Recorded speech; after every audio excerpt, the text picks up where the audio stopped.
Ici, le mot d'ordre est qualité avant toute chose. Je fais peu de répétitions, entre 2 à 3 à 5. Ça va vraiment dépendre de ma capacité à bien recruter volontairement chacun de mes muscles en travail et les autres qui sont en soutien pour maintenir la position. Ça va vraiment dépendre si je suis en mesure de, à la fois, maintenir cette capacité en force de préhension au niveau de l'anneau du kettlebell. C'est aussi ma capacité à recruter l'entièreté des muscles de mon corps, ma capacité à respirer adéquatement en 3D et tout en faisant un bon bracing pour vraiment maintenir ce core stiffness qui va positivement avoir une répercussion sur les membres périphériques.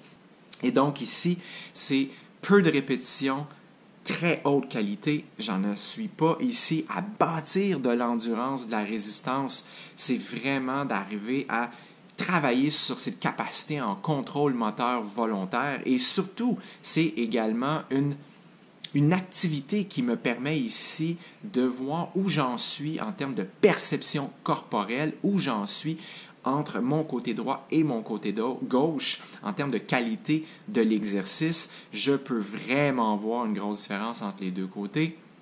Je travaille très, très, très fort là-dessus. Je travaille en recherche expérimentation. C'est un processus exploratoire pour trouver mes lignes de tension résiduelle, mes lignes aussi de dysfonction musculaire liées à d'anciennes blessures sportives qui ont laissé certaines séquelles. Et à ce moment-là, moi, c'est de trouver ces lignes de compensation-là, ces lignes de dysfonction, qui ont mené à des compensations avec le temps, le corps voulant trouver toutes sortes de stratégies pour arriver à maintenir un minimum de mouvement. Et donc, à ce moment-là, il y a des muscles qui ont beaucoup travaillé, beaucoup trop travaillé par rapport à d'autres qui dormaient un petit peu sur la switch, si on peut dire. Et donc, à ce moment-là, ils sont fatigués. Ça a créé des patterns où je n'aurais pas justement cette capacité-là à recruter volontairement ou inconsciemment les muscles posturaux, les muscles qui vont me permettre, en étant bien balancé, en étant bien équilibré en termes d'opposés, d'avoir cette capacité en performance aussi. Donc, cette capacité de générer, par exemple, de la force-vitesse, de la puissance, cette capacité aussi en endurance à maintenir une posture bien allongée qui me permet d'avoir cette capacité respiratoire en 3D, c'est-à-dire de gonfler l'abdomen, gonfler les côtés, gonfler au niveau de la poitrine, le haut du dos.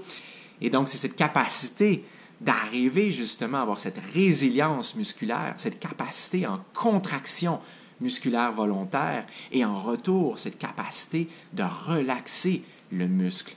Et donc, on peut arriver à ce moment-là à avoir cette explosion musculaire que l'on recherche en puissance par l'entraînement de l'esprit, mais aussi avec un corps qui est bien équilibré, d'avoir ces muscles en opposition qui travaillent de façon équilibré.